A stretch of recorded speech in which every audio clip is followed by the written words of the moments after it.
Hi Sickles friends, we are going to do an unboxing update today. That is where I give you an update on a previous unboxing that I've done on this video. And today I'm going to give you a recap update on the Goodwill Y2K box that I bought this past November. So if you want a little recap of how much it cost me, but also what were the best-selling items, how much money did I gross, how much money did I net, and what is my projected gross and net based on the items that I have left. If you want to know all of that and more, just keep on watching.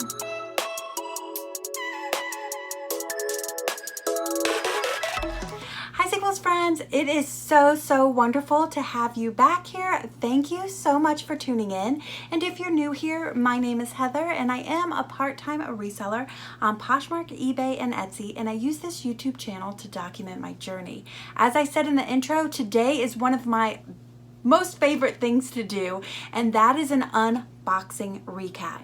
I am going to do a update recap on a Y2K Goodwill box that I purchased this past fall. So I'm going to tell you how much is sold, how much profit it's made for me thus far, and how much potential profit I have still to make. But before we get into all of it, let me link above the original unboxing. If you haven't seen it, or if you want a little refresher, you can click up there, head on over to that original unboxing, check it out, and then come back over here. It's a pretty good one, given that it's my first ever Y2K. I still haven't bought one again yet. So it was my first ever Y2K Goodwill unboxing, and I was pretty shocked by the items, and I'm not expecting to make much money on this box. And I got a butt ton of sports stuff, which I know nothing about and have no confidence in, even after doing research, because it is just not in my wheelhouse.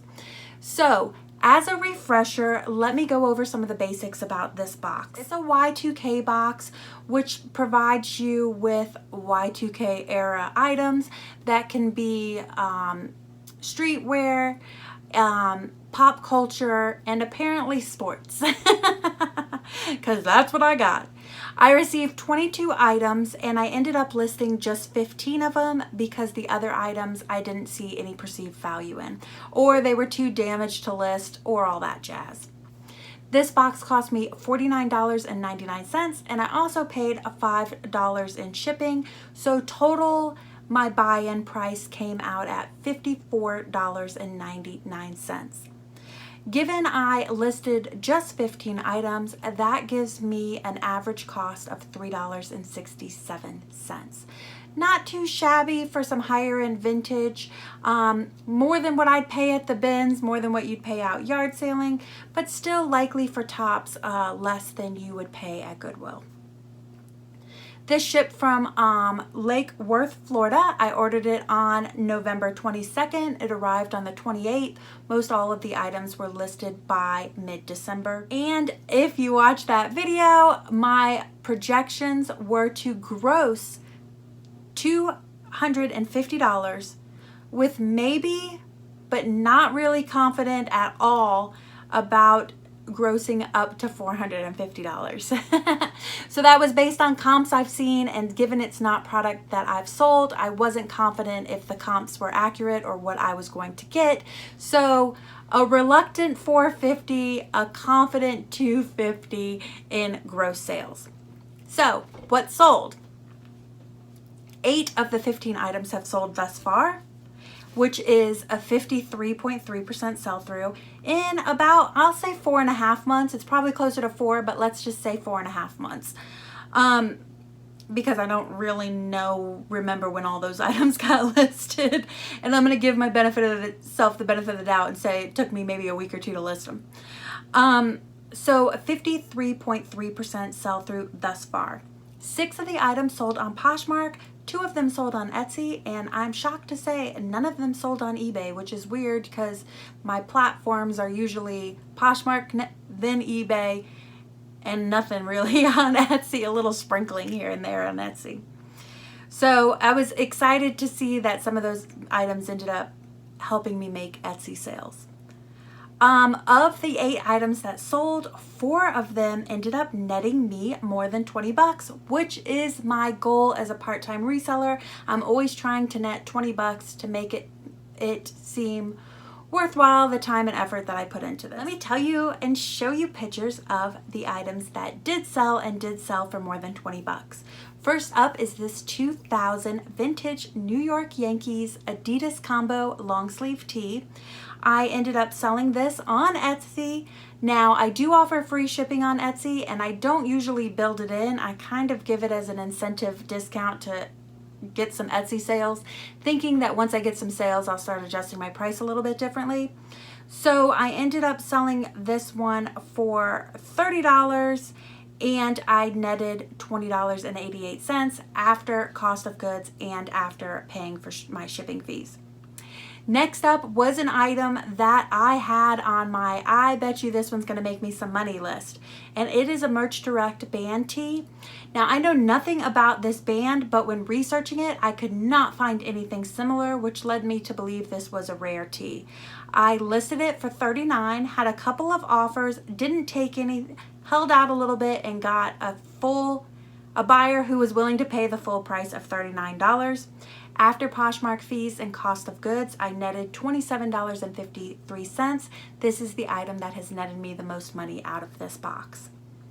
Next up, love this super oversized, I believe it was a 2X men's New York City Skyline vintage. It seems like the 90s based on the skyline of New York tee.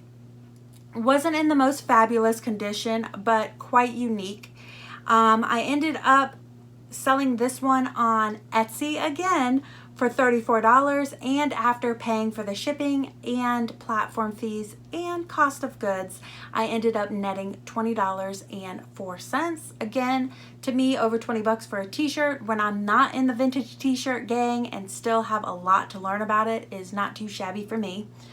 And then up another one that I thought would be on my top seller list, and it is this FSU, a Florida State Seminole gray sweatshirt. I was thinking it was vintage, but not 100% sure.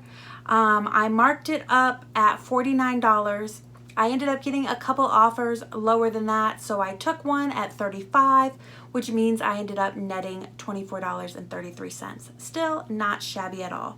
So 4 of the 8 items sold for enough to net me over 20 bucks, which we love. But then 2 of the items netted me less than 10 bucks, which we do not love. So if I would have chosen not to sell those 2 items, which were listed in the 14 to 19 range, but after cost of goods and platform fees, you end up making less than 10 bucks. So if I would have chosen not to list those 2 items, I would have just lost out on $14 out of my total sales, but it would have increased my total average sale price from $17.50 to $21.06. Out of those 8 items I've sold, how much have I grossed? So today, as of today, I have grossed $214.17. So after platform fees, cost of goods, and the like, I ended up putting $140.04 in my pocket. So if you take that $140.04, divide it into the $214.17, that means that I am getting a return on my investment of about 65%. Not too shabby. So now the question remains, I've sold 8 items, but I have 7 items left. So let's predict what we think the potential gross can be on this full box, as well as the potential net, to get a better idea of if I'm getting close to my gross projections from the original unboxing.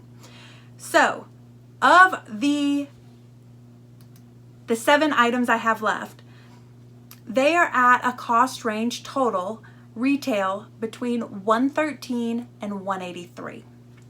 Now, some of these have some pretty high-low ranges because I have no idea what they're worth, and the comps out there are high, so I'm starting them out high.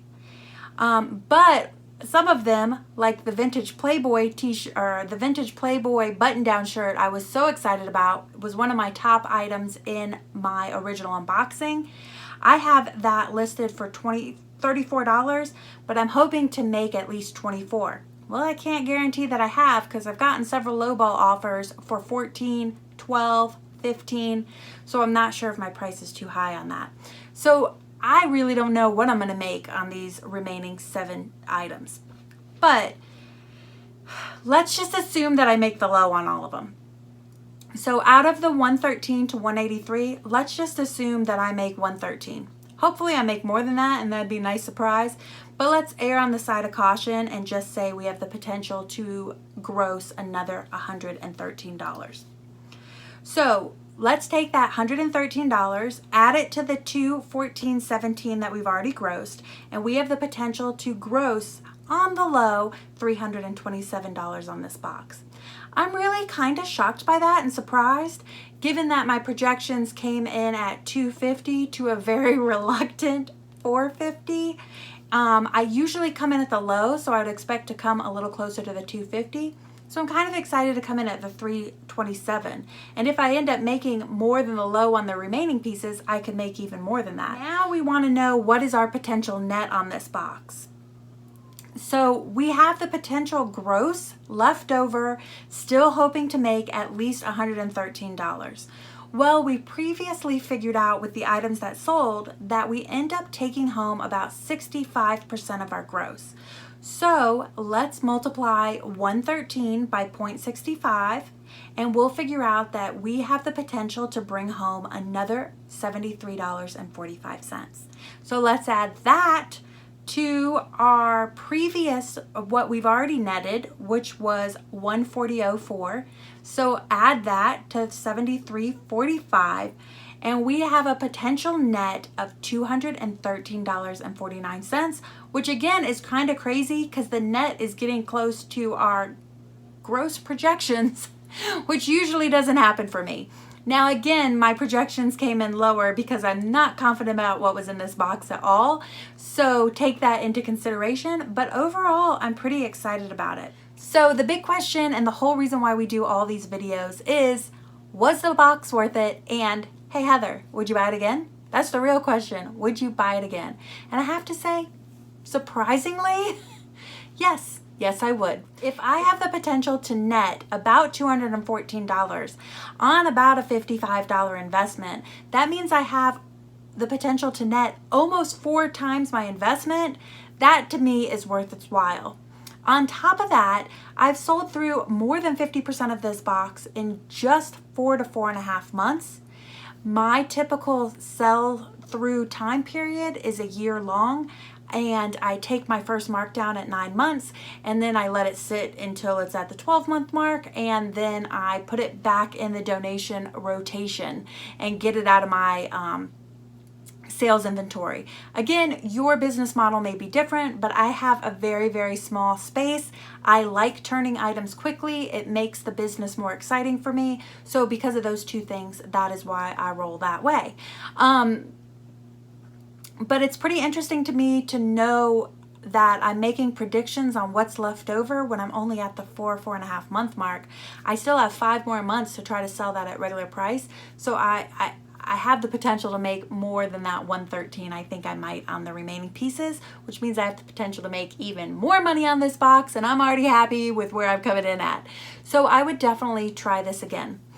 Also, I would try it with my strategy, as I've said, of being much more conscious about whether I should put the time and effort into listing all of the items that are in the box. Also, one of my favorite things, and I say this in all of my unboxings and all of my unboxing recaps about these mystery boxes, is it teaches you something new and it forces you to learn something new, which is sometimes the way that we need to be taught things, because we may not, you may have it on your to-do list, learn about this category, and that will always be the bottom thing on the to-do list after listing, photographing, doing all these other things. And this forces some of those things to the top of the list.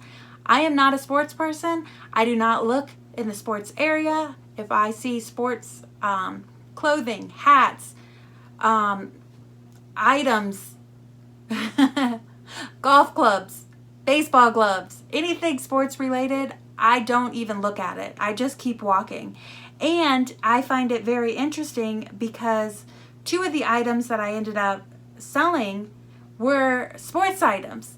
The one Adidas shirt for the New York Yankees, and then also the collegiate shirt for FSU. So it does show me that sports related items, specifically in vintage, do have a resale value there, and maybe I need to spend a little bit more time when I'm out in the wild sourcing, looking at those things when they land in my lap. So it is always the best thing about these mystery boxes is it does teach you something, and sometimes that alone is worth the investment. So that's where we are. That's how I feel about the Goodwill Y2K box. I will certainly try to get my hands on another one if I am sitting at my desk at exactly 5:55 with my finger ready to buy, because that damn Goodwill site sells out in an instant. But if I have fast enough fingers and it's the right day where I could stop everything I'm doing and get myself another box, then I will certainly go ahead and do that. And you know, when I do, I will be here with an unboxing to show you all about it. So if you found this useful, helpful, interesting in any way, please do go ahead and give me a thumbs up, as your thumbs up let me know to create more content like this in the future. Also, if you've purchased a Y2K box, let me know down below. Were your items similar to this? Did you make a nice profit on it? How did your experience compare to my experience? Because again, I've only purchased one, and I know this isn't a fair representation of what every single Y2K box is like. So I'd love to hear from others to make sure if it's worth it for me to put all that time and effort into trying to get myself another one. And as always, if you haven't done so already, or you've been a looky-loo on this channel, or you've been watching a few videos and just haven't committed, go ahead, hit that subscribe button and ring-a-ding-a-ling my bell so that it will notify you every time I upload a new video every Tuesday and Friday. It doesn't cost you a dang thing, but it really helps out my channel, and I really appreciate all of you guys who comment, like, and subscribe and help me to hit my YouTube goals. So thank you so much for tuning in. It is just so wonderful to have you here. I can't wait to chat with you in the comment section, and I hope all of you have a wonderful week, and I will be back on Friday with a new video. Take care, everybody. Bye-bye.